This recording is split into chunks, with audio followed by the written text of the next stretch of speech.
Veronica Bolton-Smith. I'm the CEO of the Critical Minerals Africa Group. I've spent 20 years focusing on trade and investment opportunities on the continent of Africa and have worked with around 32 nations out of the 54 on the continent, helping them with things like foreign direct investment and so on. I'm delighted to be with you here today as the moderator for this fantastic panel. The panel session is entitled Making High-Risk Minerals Jurisdictions Investable by Growing Supply Chain Transparency and Certification. Quite the mouthful, but we're going to do our best to tackle that in the half an hour that we've got. I'm joined by my distinguished panelists, and perhaps I could pass on to you, Jean, to introduce yourself. Ma'am? Would you like to introduce yourself? I beg your pardon? Would you like to introduce yourself? Oh, okay. I thought you were going to do that. No, we changed it slightly. Thank you, Veronica. Okay, my name is Jean Boulle. I've been in the mining business longer than I dare to admit, but our groups had been lucky enough to have had some major discoveries worldwide. In particular, Voisey's Bay in Canada, a very large nickel discovery, which is producing today. We restarted the economy of Sierra Leone, and I'm glad to see the boss of minerals here today, Haji Dabo. And we have two mines, a bauxite mine and a rutile mine, which are still producing today and really did restart the economy after the UN left and the war had ended. We also have another discovery of titanium minerals, ilmenite in Madagascar, Tolia Sands. And I can go on about a number of discoveries. We've had a number of world-class discoveries worldwide. We mine diamonds offshore Namibia, gem diamonds.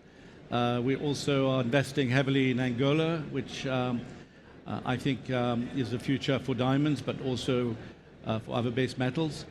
And in Saudi Arabia, we've been working for a number of years on a deposit in the Red Sea, offshore. And with our experience in this department, we picked up where the Germans left off, where they drilled the Atlantis II deposit, which is in situ a few $1 billion of silver, zinc, gold, polymetallic. I think if that's okay, we'll probably get into more detail on that, but thank you, ma'am. What a wealth of experience. We are not worthy. Over to you, Badi. Hello, everyone. My name is Badi Balde. I'm Deputy Executive Director of the EITI. Nice. Pleased to be here. Good afternoon. My name is Emily Iona Stewart. I am the Head of Policy for the Transition Minerals Campaign for Global Witness. Global Witness is an NGO which works at the intersection of human rights and climate change. And we've become particularly interested in the question of minerals in recent years because, of course, that is a question that's at the nexus of human rights and climate change. All right, I take over. My name is Tore Lapp. I'm the Executive Vice President of TÜV Süd Holding, and TÜV Süd is a testing, inspection and certification company. And here I'm responsible for the global operations for green energy and sustainability. And that brings me here to talk on a responsible supply chain for the future mining sector. Thank you. Thank you. Hi, I took the liberty of taking off the jacket. I hope colleagues will understand that. My name is Silvio Dolinsky. I'm the Deputy Secretary General of the International Organization for Standardization, ISO, that I assume many of you are familiar. You might love or hate our many standards that underpin your operations. Thank you. Thank you so much. So as you can see, a wealth of experience here, and we're going to really get into it over the course of the next half an hour. So let's unpack the lengthy title for a second, which is Making High-Risk Minerals Jurisdictions Investable by Growing Supply Chain Transparency and Certification. I think this is both timely and critical. You probably will have seen in the press that the government of DRC is taking Apple to court over alleged blood minerals. And so for this reason, it's fantastic that we're kind of looking deeper into traceability on this panel. Mineral extraction is essential for the global economy, as we all know, powering industries from electronics to renewable energy.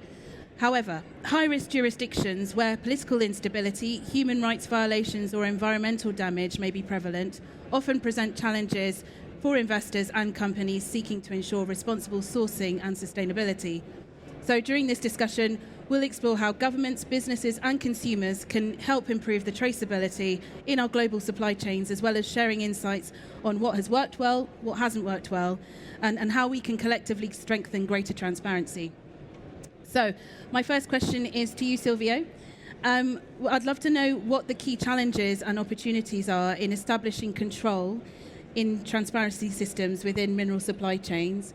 And also, I'd love to hear from you about how effective industry-driven and global transparency programs in supporting these efforts, and how do you think they could be improved? Okay. Thank you, Veronica, for the question. Look, yesterday I had the privilege of being on a leadership roundtable with ministers from Africa here that were discussing, probably I think we're there also, about the traceability, ensuring responsible mining supply chains in Africa. And there were many comments that actually reinforced some of my thoughts and others that slightly changed and made me reflect a little bit. And I think everyone would expect that to answer what are important to ensure transparency and control. My standard answer should be international standards, ISO standards. Well, that standards have a role to play, but actually we need to go first to the basics. Actually, if you want to have solid, robust control of responsible mining, the value chains, and transparency, and the traceability, everything that is needed there, and the proof of provenance, everything that is needed, the basic is that we need to go to the rule of law. It's like we need to ensure that we have proper and enforced regulations and with applied in a consistent way over time to provide investors and the companies the safe and stable regulatory framework to make those investments. But what's very important is that actually both on the private sector, on the government and civil society, to work on a pre-competitive, collaborative way to overcome the short-termism and to try to really avoid being driven by perverse short-term incentives. And some of the ministers yesterday, they were saying, why are we providing licenses to these companies that we know that will not operate in a responsible way in our countries? So actually, everyone knows the answer why those companies are getting those licenses, right? Actually, so we can talk a lot about, oh, let's do standards, let's do certification, let's do many things that they are needed.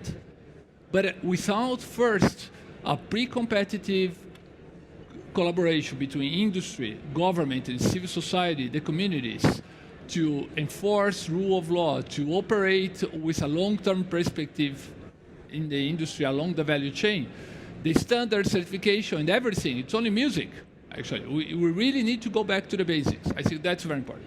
Now, once we have that, I think we also need the concrete, practical tools to provide those concrete, practical tools for the ones who want to operate within the frameworks of the rule of law. And then comes the international best practice.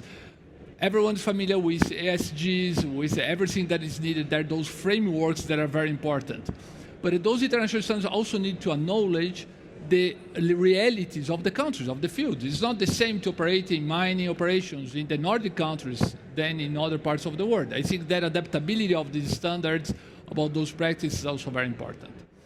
And the certification that my colleagues here will talk about, it's crucial. The whole ecosystem of the countries, of the national quality infrastructure, that is very important because countries can't be inserted in the global value chains if they cannot ensure the quality, the grades, the amounts that someone is buying from you, right? It's like actually to provide that level of a structured quality assurance along the value chains is fundamental there. Now, in terms of the opportunities that I mentioned, and there I will conclude, it's really about we will develop trust through that. And with trust, I think we are all adults here in the room, right? It's like you know what trust you bring for your companies, for either an investor or an operator. It will open new markets. It will open new frontiers for the mining companies. It will shorten the license periods for your companies, for the investors, give certainty for the long-term investments. It will reduce bureaucracy and red tape. I think there are a multitude of opportunities and benefits that everyone operating in this industry will profit from if we are able to build the trust, going back to the basics, ensuring that we have rule of law and we have collaborative, pre-competitive efforts to have a much more stable environment to operate. Thank you. Thank you. I'll just add to what you said there about the discussion yesterday on the African Leadership Roundtable. I think one of the things we're trying to do with Critical Minerals Africa Group is have consultations with governments around the fact that KPIs tend to be linked for ministries and ministers for the ministries when it comes to giving out exploration licenses. So debunking that might actually help alleviate some of the challenges that we're seeing further down the line. Thank you very much. And I just wondered if you wanted to cite any examples of how standards can support the efforts of companies into making ensuring greater transparency. Look, I think they benefit in two ways. One way is that when the companies get engaged with the process of developing standards, companies and governments, but here I think mainly on the side of companies, actually you stop being only a taker of the regulation of the standards, right? You start influencing the discussion because companies tend to complain a lot, oh, this standard is that. So then participate in the discussion. Don't complain that a standard comes up to you, that you have to simply abide to it if you're not participating in the discussion and involved in it. And the global ecosystem of standard making, it's open. It's for free. There are national standards bodies in every country that you operate where you can engage, participate, and nominate some of your engineers, some of your geologists to participate in the development of the standards. The other then is that once you want to operate your companies and in an integrated way, you have to think strategically about the different areas that you want to focus, right? There is the environmental management systems, there is the safety management systems, the risk management systems, right? And you need to think about which of them actually are the priority that you have on a sequential, strategic way, and one by the other. And they will all build on each other. They are not operating on the vacuum, right? It's like each of these management systems will build on the previous one. Once you start on that journey, the following ones start to be much easier to comply, to implement, and to maintain it over time. Thanks a lot. Thank you, Silvio. I'll move on to Jean now for the next question. Given your experience on the ground working in jurisdictions where often there are no regulatory reforms or guidelines, what's worked for you? What's been successful? I remember when we spoke ahead of this panel, you shared insights as to how you have managed to navigate around those complications and help establish reforms as well. So perhaps you could just share some insights and how you've helped to build supply chains through your group. Thank you, Veronica. I think that we can write a lot of rules, and we need them, and we need Emily, and we need Baddy, and we need Tor, and we need Sylvia. But sometimes you're on your own, and so it really depends on some exceptional individuals, and we have to rely on them to be the conscience of the companies. I'll give you a good example, which is the fact that we cite Canada as an example of everything being great. Well, we discovered Voisey's Bay in Labrador, which is part of Canada. Nothing there. We did everything by helicopter. We were lucky enough that some of the air forces of the world had done the original environmental. Well, after the discovery, which turned out to be one of the richest nickel deposits in the world, in North America certainly, we were invaded by the First Nations, the Inuit and the Innu. That's the problem. They came in on skidoos with guns at the back, and they basically said that one was it was their land, and the other was they used to hunt there, and some of their people had died and been buried there. So we had to talk about that, but more importantly, they invaded the camp. I was cold, and the RCMP had taken over the camp. It's a problem. So anyway, the answer is really is communication. So I spent the premier at the time, Clyde Wells, refused to go and talk to them, and so I went to Sheshashi and spent a lot of time talking to them. And to spare you all the details, I mean, they were literally putting. I know you've just had a baby, but pregnant ladies under our drills. Oh gosh, It's a problem. So I wouldn't recommend it. yeah. So we talked. So I went and I spoke to Chief Penashwa Peter Penawashwe, and then we talked every day to try and find a solution. And anyway, we eventually, and also the government hadn't yet settled the land claims, and that's what it was about. It wasn't about us; it was about land claims. But of course, it was convenient that we'd found this. So in the end, we reached an agreement that the Inuit and the Innu would have first right to all subcontracts. And this is an area which had 40% unemployment because they used to fish cod and all the cod disappeared. So today that whole area is booming, that old Goose Bay area all the way up to, and the people who really have done really, really well are the Inuit and the Innu, and rightly so. So, but you're very much on your own in a situation like that. In the case of Sierra Leone, we restarted the economy after the war. The UN left, and that was it. And we restarted two mines, a rutile mine and a bauxite mine. And we went from zero employment in the whole country to we employed 2,000 people, including Haji over here. And he's one of those exceptional people that you need, that has the conscience to make sure that he reinstated a lot of the rules and also brought some rules back in. So I can go on quite a bit about these experiences, but it depends on exceptional individuals who have a conscience for the environment and for the stakeholders locally, and then keep government happy at the same time. And bring them along on the journey so that they can learn as well. We had a terrific journey, but it wasn't easy. So that's it. But fast forward now in 2025, I was here 26. In 25, we started something called Mine Hut, Hutte. So Mine Hut, it was Al Ghuli, Brian Kiernan, who's here, and myself. So Mine Hut today, basically we rate countries in terms of their corruption index, their environmental, et cetera, and we rate them. And they can improve their ratings by doing the right things. And so we get into a point where we fill over countries because they're actually adhering to these.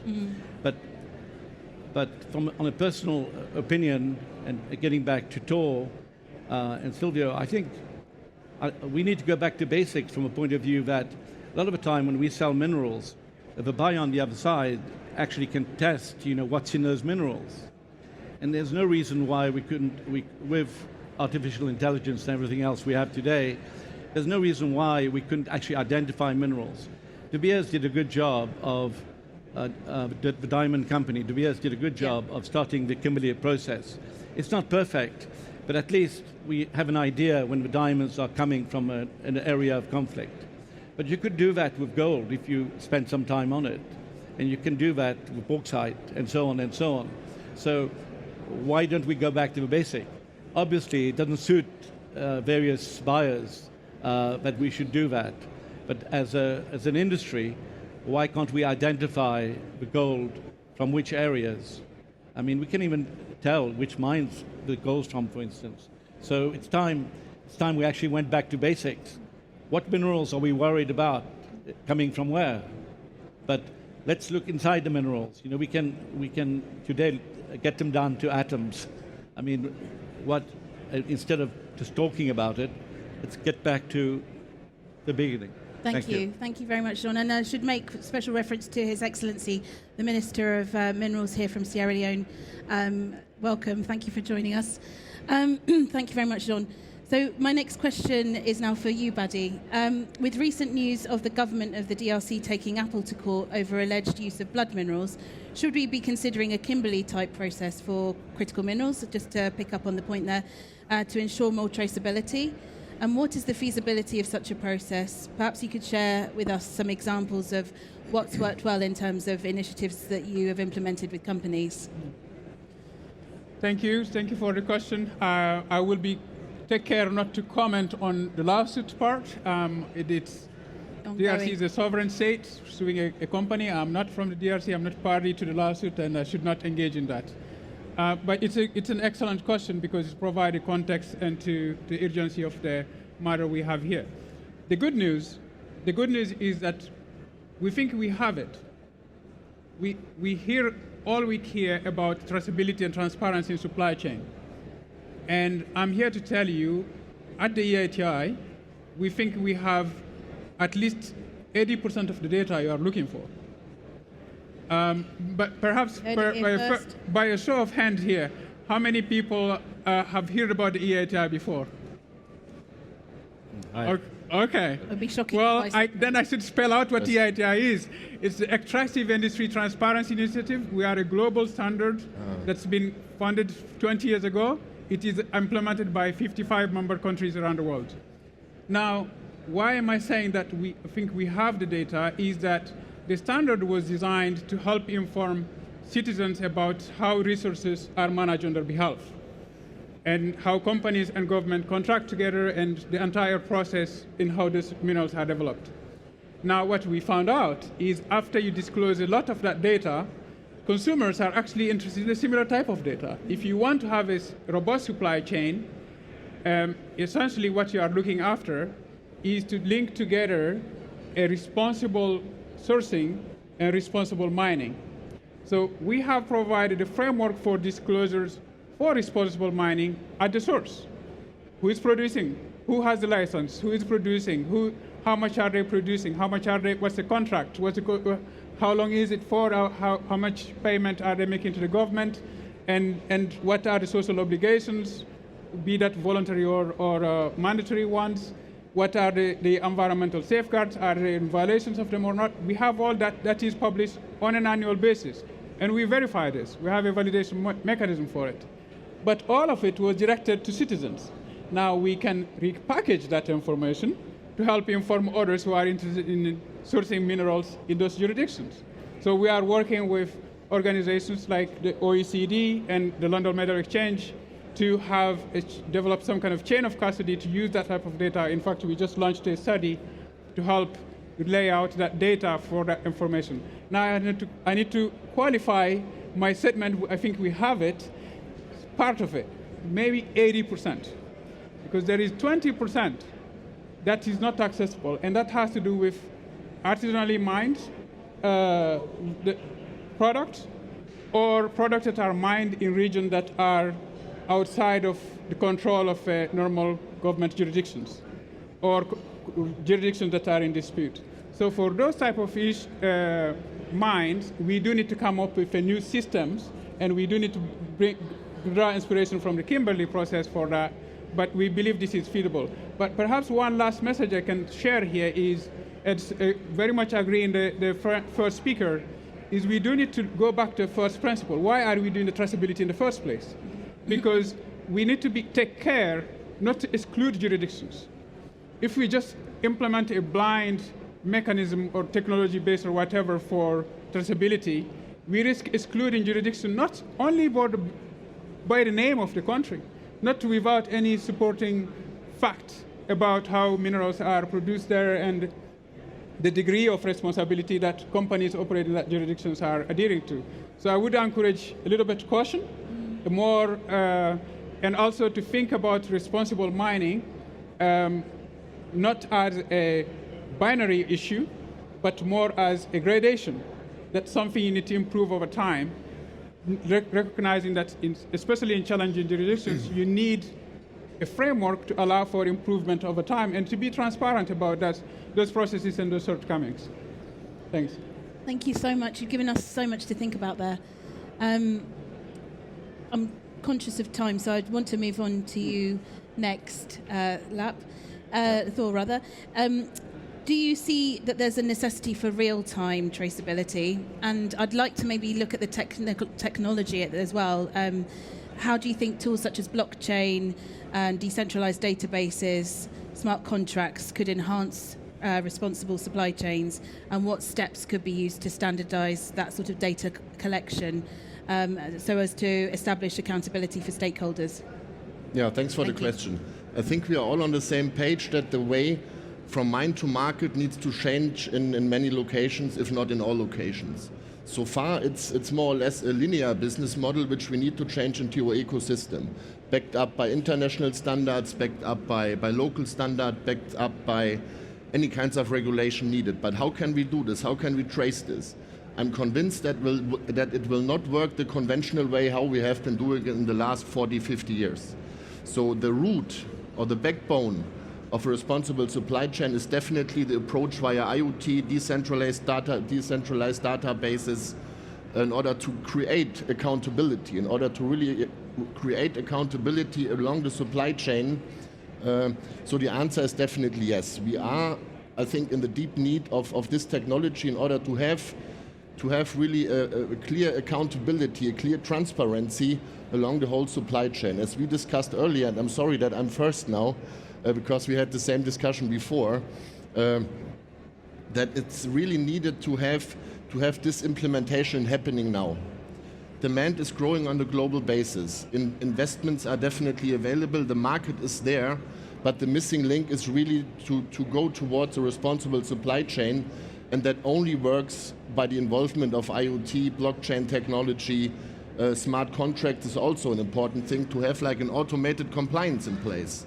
Which I think is essential, as well as essential as have non-governmental organizations, for example, third-party organizations on the ground, 24/7, not just coming in for an audit, checking the checklist and then going back, because that's not going to change anything. So what needs to happen is having NGOs on the ground, having this traceability system via IoT in place, so the answer is definitely yes. And I'm not, hopefully didn't take anything away, but it's so essential, this topic, because if we wait until the demand and the production and the delivery of critical minerals has started, then it's going to be a mess to implement the blockchain technology if we don't do it now. Thank you very much for sharing that. And yeah, I quite agree. I think IoT is going to be a game changer for this whole space. For sure. Moving on to you, Emily, last but not by no means least, could you share with us what risk mitigation measures should be considered by mining and value chain companies to minimize abusive and exploitative practices, money laundering, disclosure of payments to governments and subnational entities, etc. In many cases, companies that manufacture these clean energy technologies purchase and blend the materials they need through several intermediaries, as some of you all know, tier 1 to tier 3 firms, who may not all be conforming to the same traceability standards. So what have you seen in your time in Global Witness, and what are your thoughts on that? Well, it's always difficult to be the last one to speak, because I agree with a lot of what's been said on this panel. So just to spice things up a bit, I think I'll start by disagreeing with a few things as well, but also framing this discussion as a bit of a chicken and an egg problem. And hopefully by the end of me speaking, we'll have identified our chicken and our egg. First of all, I agree with what Sylvia was saying about national rule of law. That is our first stopgap. Most countries do have regulations in place against things like corruption, and so it is about enforcement. You also mentioned international law, and this is, I think, a very interesting and rapidly expanding area. We're looking at things like the EU, which is the area that I know best, where we have the CSDDD regulation, which is going to change how things are placed onto the European markets and will necessitate a certain amount of that traceability being done. And I have to say, as a small NGO, we've been able to demonstrate time and time again that this traceability absolutely is possible. We've been able to take data from small supply chains from one country, have one person on it, and it is absolutely possible to trace things from mine to product. And so let's make that our kind of starting point, that this is a possible thing to do, which should give us all hope. We also mentioned a little bit about international norms as well, and I really want to name check here a couple of things such as the UN's Business and Human Rights guidelines, the OECD guidelines, but I don't think anybody's mentioned IRMA yet either, and there's been a bit of discussion about how this needs to be a multi-stakeholder effort, and in terms of standards, IRMA is an absolutely brilliant place to start because those standards and all of the guidelines that are put in place in collaboration with both businesses, communities, stakeholders, so that when those standards are developed, and indeed some of those standards are around supply chain traceability, they're done so in a collaborative way which everybody agrees can and will work. There's been quite a bit of discussion about blockchain, and I thought we would get onto this as the sort of the next big hope. It is definitely a very exciting technology, and maybe this is the bit where I'm going to throw in some disagreement. Which is it is only as good as the data that is put into it, and so we need to be very clear about where that data is coming from. And so far, some of the industry schemes which are in place, some which were name-checked here, like the Kimberley process, but I'm thinking of the ITSCI scheme, have shown the flaws in industry-led schemes. So ITSCI, for those of you who don't know, is a certification process for conflict minerals in certain regions. And again, our research has shown that quite often what's happening with ITSCI is it's being used at the very first stage to wash those minerals before they go further up the supply chain, which is clearly a problem for those downstream users. And also similarly, the Kimberley process was fantastic when it started out, but most stakeholders who were involved in it have now pulled out because it has got some inherent flaws. And I think what that tells us is that the multi-stakeholder approach is the way to go. And I agree with Thor on this one, is that it's an ecosystem, not a process, and it involves a number of different actors to really get this thing right. I said I would identify a chicken, and I'm going to, and I think that it's good that we're on this stage about investment, because I think our chicken is finance, and the egg that it can lay is responsible finance.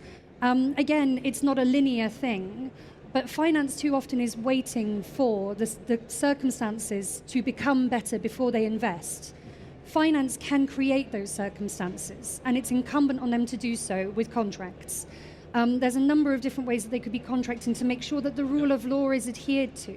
And so my message to those of you here who might be thinking about funding projects in the future, and our hosts, potentially the Saudis as well, is don't wait for things to improve. Be the source that improves it. And be part of this story on traceability, because only then will we be able to improve all of the issues in an ecosystem type way. Thank you so much, Emily. And what a note to end on, to say, it's incumbent on us, for those of us who are in these projects, not to wait, get involved, help shape the change.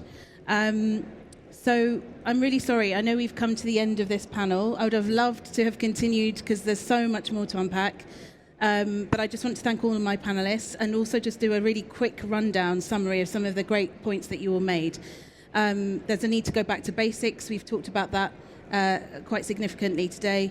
Enforcement is critical to making sure that we can strengthen these supply chains, and international law and policies that you mentioned there, Emily.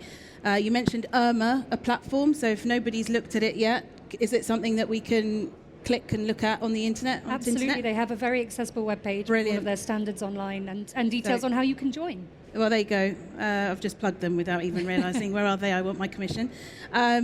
So, yes, of course, they're working on standards being put in place for governments. Communication is key. Clearly, Jean is the man to know if you're in a sticky situation, because that story that he shared in North America was really a great example of what you need to do in terms of engaging with local communities and not standing in silo.